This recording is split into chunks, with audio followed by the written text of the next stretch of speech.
The Silicon Valley founders are not afraid to fail. That is a key characteristic of the growth mindset. In fact, they say that when they fail, they're learning to succeed. They're gaining the experience that they need for their ultimate success.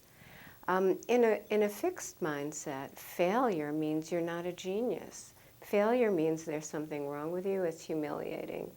It's to be swept aside as soon as possible. That attitude really curtails your success in the long run. How can people change from a fixed to a growth mindset? In my book, incidentally called Mindset, I have a chapter on how people can take those first steps toward change. But I also have a chart that juxtaposes the different characteristics of the two mindsets. And I suggest that people Xerox the chart, blow it up, and paste it on their mirror, because in the fixed mindset, it's about looking smart, always documenting that you've got the goods. But in the growth mindset, it's about capitalizing on what you have, growing it, and learning. Mistakes mean, in the fixed mindset, you don't have it, and you've got to cover them up. But mistakes in a growth mindset, they're just vehicles for learning. Effort in a fixed mindset means, well, you must not be a genius if you really have to sweat. But in the growth mindset, it is the way to develop your abilities and reach success. In a fixed mindset, other people's successes are undermining. But in a growth mindset, they're inspiring, and they're people you can learn from.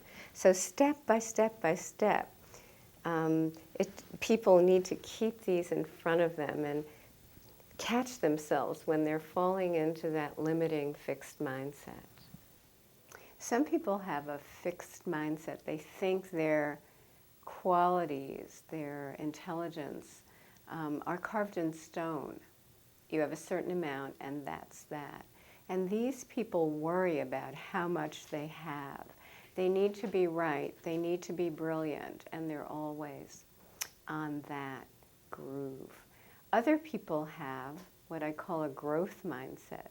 They believe their basic qualities can be cultivated, developed throughout their lives, and they're in it for the growth, the learning, the adventure, not just to look smart. We often study in our research people making a transition, whether it's students making a transition to middle school or college, whether it's older people making a transition, because these are key points in people's lives when their mindsets really matter. If you have a fixed mindset, you're entering these transitions thinking, am I going to succeed or fail? Am I a winner or a loser? And you have to prove that you're a winner. But if you enter these transitions with a growth mindset, you think, here are some great opportunities. I may be anxious, I may be nervous, but I'm going to give it my all and learn lots of new things. Because often people are really good at something. They confront a new topic or a new challenge. They don't do well at first, and suddenly they think, I'm not good at it after all. They either escape from that arena, or they try to cover up their failures, or they just perform in order to look good and not look bad.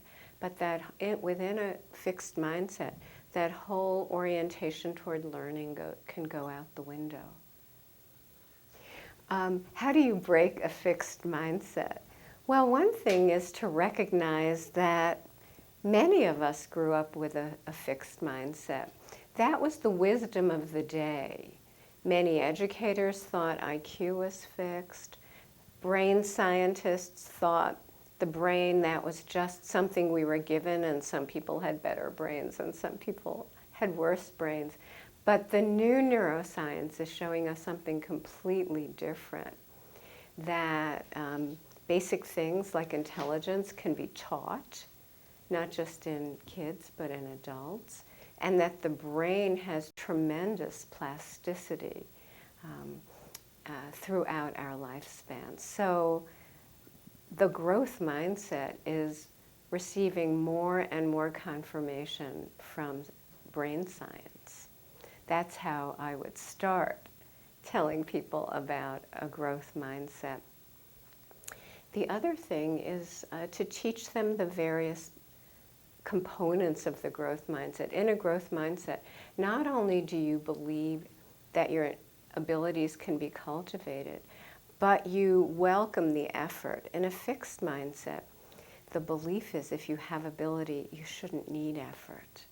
That genius takes you automatically to success. And here, research is playing a big role too. The newest research is showing that great successes are people, yeah, they had talent, but they worked harder than anyone else. They didn't coast on their talent. They addressed their weaknesses. They learned from their failures.